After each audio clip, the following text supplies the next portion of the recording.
जय श्री राधे राधे जी। राधे राधे महाराज जी। महाराज जी, मनुष्य की आयु निर्धारण में उसके कर्म कितने सहायक होते हैं? तो कर्मों के अनुसार तो पहला हो चुका है। अब अगर कोई महत अपराध बन जाए तो उसकी भी हानि हो जाएगी। साधु अवज्ञा तुरत भवानी, कर कल्याण अखिल ज्ञानी। जैसे आयु है 80 वर्ष, अब इसके बाद उसने ऐसे महत अपराध कर दिए जो उसके सुकृत नष्ट हो रहे हैं।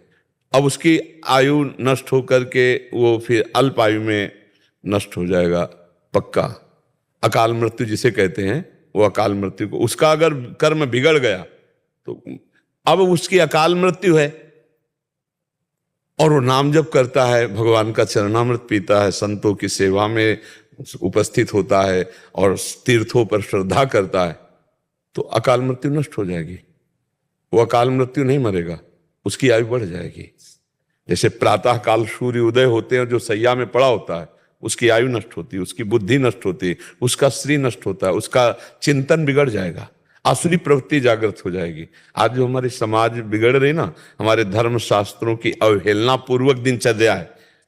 भैया 11-11 बजे तक लोग सोते हैं, रात्रि के 1-2 बजे तक तो हास विलास परिहास संसारिकता में, मनोरंजन में, और फिर सुबह 11 बजे तक भुवन भास्कर उदय हो रहे हैं। आप अर्घ नहीं दिए, आप प्रणाम नहीं किए, आप उस समय भगवत स्मरण नहीं किए, सैया पे पड़े हो, तो आपकी आयु नष्ट हो जाएगी, आपकी श्री नष्ट हो जाएगी। किसके चेहरे पे कांति नजर आ रही? आप देखो कहां कांति नजर आ रही। आपकी बुद्धि भ्रष्ट हो जाएगी, ब्रह्मचर्य आदि महान व्रतों की तरफ आपकी निष्ठा ही नहीं रहेगी। वही बस रुपया कमाओ, पशुओं की तरह भोग भोगो, जीवन व्यतीत कर दो, जीवन का कोई लाभ तो रहेगा ना। तो ऐसों की आयु नष्ट होती रहती है। अब जैसे अकाल मृत्यु है और भगवान का नाम जप करता है, चरणामृत पीता है, अकाल मृत्यु हरणम सर्वव्याधि विनाशनम, श्री कृष्ण पादोदकम पीत्वा पुनर्जन्म न विद्यते, भगवत आराधना करता, उसकी अकाल मृत्यु नष्ट हो जाएगी। वो लंबी आयु वाला है, लेकिन वो महान पातक ऐसे ऐसे अपराध कर दिए, उसकी अकाल मृत्यु हो जाएगी। तो कर्मों का तो सारा का सारा योग, कर्म से ही बंधन, कर्म से ही मोक्ष है। कर्म से ही शुभ कर्म करे तो सुख है, अशुभ कर्म करे तो दुख है। कर्म का तो बहुत बड़ा रोल है, बहुत बड़ा योग। कोई भी बिना कर्म के एक क्षण भी नहीं रह सकता, एक क्षण भी कोई कर्म के बिना नहीं रह सकता। नींद में भी कर्म होते हैं, मूर्छा में भी कर्म होते हैं। अगर क्रिया ना होती तो मूर्छा जागृत ही नहीं होती, अगर नींद में क्रिया ना होती तो परिपक्व नहीं होती। नहीं कहते यार कच्ची नींद में जगा दिया, मतलब उसमें भी क्रिया हो रही, एक क्षण भी कोई क्रिया, और हर क्रिया का फल है। अब वो क्रिया शास्त्र सम्मत है तो शुभ है, शास्त्र विरुद्ध है तो अशुभ है, भगवद अर्पित है तो शुभ अशुभ दोनों खत्म होकर जीवन मुक्त हो जाएगा। अगर ज्ञान के द्वारा कर्ता भाव रहित है तो जीवन मुक्त हो जाएगा। कर्मों का तो बहुत बड़ा योग है। आप समझ पाए हमारी बात को? संपूर्ण आयु, शुद्ध आयु 80 वर्ष मान लो उसकी है, और उसने घोर पापाचरण किए तो जल्दी मर जाएगा, और उसकी जल्दी अकाल मृत्यु है। लेकिन उसने अच्छे आचरण किए तो अकाल मृत्यु को काट देगा, आगे बढ़ जाएगा।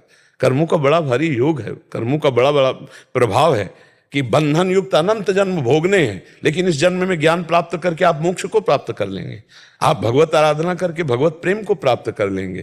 तो कर्म का तो बहुत बड़ा योग है ही, पर कर्म की कला आनी चाहिए, कर्म योग बनना चाहिए। केवल कर्म से बात नहीं बनेगी, कर्म योग बनना चाहिए। जो निष्काम भाव से भगवत प्रीत्यर्थ कर्म किया जाता है, उसमें सामर्थ्य होती है शुभ अशुभ का नाश करके भगवत प्राप्ति कराने की।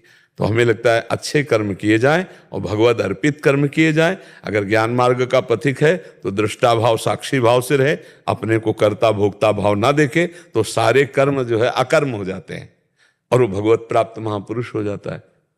शायद आप हमारी बात को समझ पा रहे हैं।